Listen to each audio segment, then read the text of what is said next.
জীবন কি অদ্ভুত, কিভাবে একটা ভুল মানুষ আমাকে ঠিক মানুষটার কাছে নিয়ে আসলো।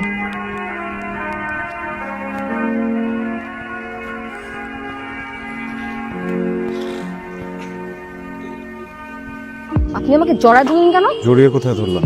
পড়ে যাচ্ছিলেন, বাঁচানোর চেষ্টা করেছি। জড়ায় ধরে বাঁচাইতে হবে কেন? আসলে মানুষকে বাঁচানোর কোনো ব্যাকরণ নেই তো, তাৎক্ষণিক যে বুদ্ধিটা মাথায় আসে সেটাই করেছি। আপনার তাৎক্ষণিক বুদ্ধি তো খুব ভালো, এক মুহূর্তের মধ্যে আপনি ডিসাইড করে ফেললেন যে কিভাবে জড়ায় ধরতে হবে। ভণ্ড কোথাকার, মেয়েদেরকে দেখে জড়ায় ধরতে ইচ্ছে করে। Excuse me, I am talking to you. আমি জানি না কি করলাম আর কেন কি হলো, কিন্তু একটা কথা না বলে পারছি না। আপনি চাইলে আমার আরেক গালে খুশি চর বসিয়ে দিতে পারেন, কথাটা বলা জরুরি। আপনার পারফিউমের গন্ধটা অদ্ভুত। আচ্ছা আপনি জাস্ট ফোন করলেই যখন চায় তখন। আচ্ছা, এই ছেলেটাকে নাম শুনলাম এই ছেলেটাকে আপনি কালকে চর মেরেছেন। বদমাস, আপনি না ঠিক কাজ করছেন। আপনাকে তো পুরস্কার দেওয়া যাচ্ছে না। ফিরোজ সাহেব, এগুলো কি বলেন? এরকম বেয়াদব ছেলে আপনার এখানে এই পার্কে কি করে? আমার তো ইচ্ছা করে গলার ধাক্কা দিয়ে বার করে দিই, তো পাচ্ছি না। কাস্টমার টিকিট কেটে পার্কে আসে, আর যদি বার করে দিই আমাদের তো অমঙ্গল হবে।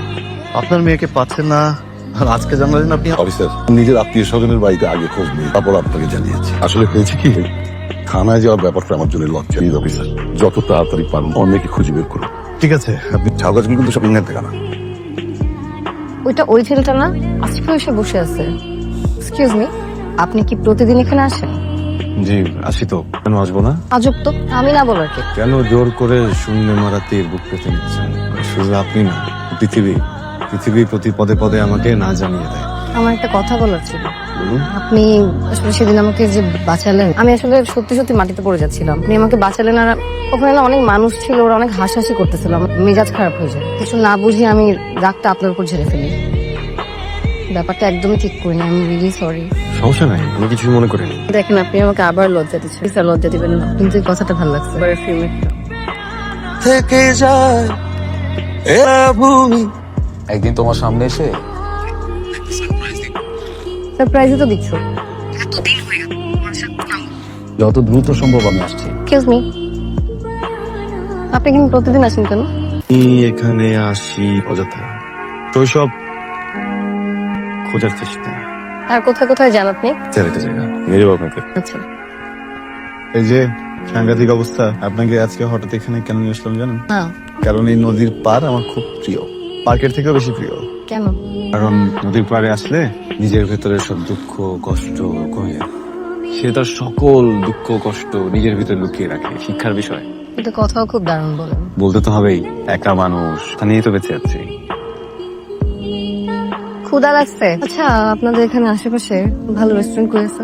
কই খাবেন আমাকে? যেখানে বলবেন ওখানে খাবো, তো আমাকে 20 টাকা সময় দিতে হবে। কেন? কোন রেস্টুরেন্টে খাওয়াবেন সেটা ডিসাইড করতে 20 মিনিট লাগবে? না মানে ওই বিষয়টা যেটা বেতনটা হয়নি তো, ওই রেস্টুরেন্টে যাওয়ার আগে লোনের ব্যবস্থাটা একটু করতে হবে। ওখানে মিনিট 20 সময় হয়ে যেতে পারে। কোথাও যাওয়া লাগবে না, আমি খাওয়াবো। কি বলেন আপনি? না না, আপনি মাত্র খাওয়ার কথা বলেন না, এর মাঝে আপনি আবার ঠিক আছে, তাহলে আমার থেকে ধার নেন, আপনাকে ঋণী করে রাখা যাবে। কেন বলুন তো, মানে আমাকে ঋণী করে রাখতে চান কেন? ঋণী মানুষ বিনয়ী হয়। তারপর আপনি বলতে চাচ্ছেন আমি বিনয় না? বলেন না হয় আরেকটু। আর শোনেন, আজকে আর খাবো না, আপনি বেতন পান তারপর খাবো। আমার সেটাই ভালো মনে হচ্ছে। না, আপনার এই সিদ্ধান্তটা ভয়ঙ্কর ভাবে পকেটের জন্য স্বাস্থ্যকর। চলেন তাহলে খাওয়া খাই, কিছু তো একটা খেতে হবে। তোমাকে ভাসাবো সুরে, জানা নেই গান। আমি একলা মানুষ বিষাদে পড়ে। হ্যালো, আমি আর এক মুহূর্ত সময় দিতে চাই না, তুমি আর কখনো আমাকে ফোন করবে না। তুমি আমার কথাটা একবার বোঝার চেষ্টা করো। আর কোনোদিনও না।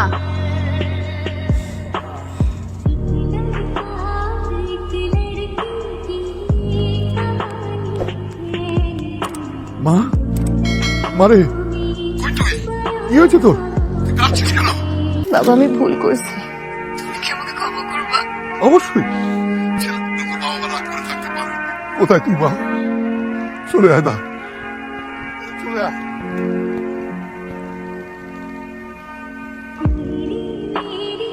চলে যাচ্ছেন? জি। কালকেও তো কথা হলো, বললেন না তো কিছু? আসলে হুট করে সিদ্ধান্ত নেওয়া, অনেকদিন তো থাকলাম, বাড়ি ফেরা উচিত। আর কখনো দেখা হবে না? হবে হয়তো, কে জানে।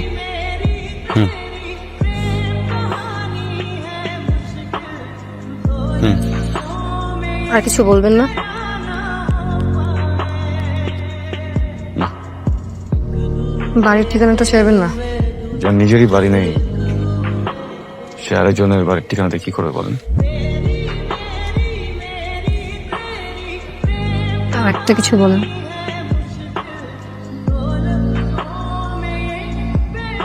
তো যাওয়ার আগে কলিং বেল বাজাতে হয় না? আপনাকে একটা নাম দিয়েছিলেন না? সাংঘাতিক অবস্থা, নামটা ফেরত নিলাম।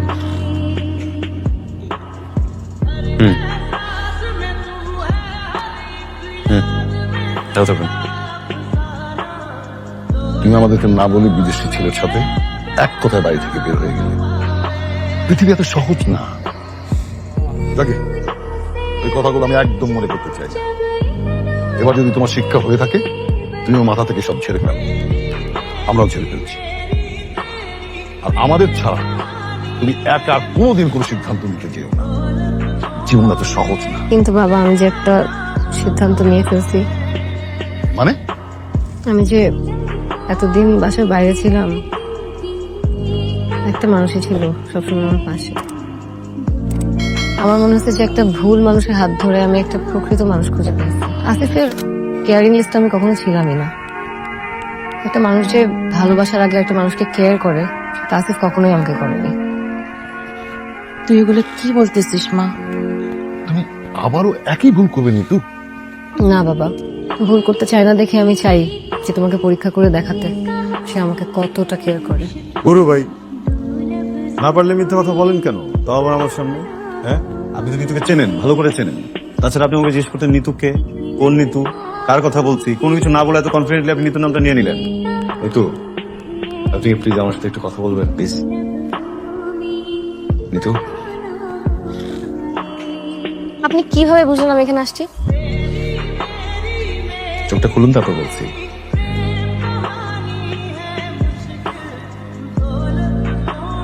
আপনার পারফিউমের ঘ্রাণ। পারফিউম? হুম, আপনার চোখটা যে ওড়না দিয়ে বাঁধা, ওটাতেও তো পারফিউম দেওয়া ছিল। পারফিউমের ঘ্রাণ তো আছেই। 3 থেকে 4 দিন আগে পারফিউম দিয়েছিলেন। পারফিউমের ঘ্রাণ আছে টুকটাক, কিন্তু আপনার ঘ্রাণটা মিসিং ছিল। কিন্তু এই ঘরে আসার পর থেকে কেন যেন পারফিউমের ঘ্রাণের পাশাপাশি ভয়ঙ্কর ভাবে, ভরপুর ভাবে আপনার ঘ্রাণ পাচ্ছিলাম। তখনই বুঝেছি আপনি এখানে আছেন। দেখছো বাবা, কি পরীক্ষায় পাশ করলো? আচ্ছা ঠিক আছে, দেখ তুই তো ভালো মনে করিস। জীবন কি অদ্ভুত, কিভাবে একটা ভুল মানুষ আমাকে ঠিক মানুষটার কাছে নিয়ে আসলো।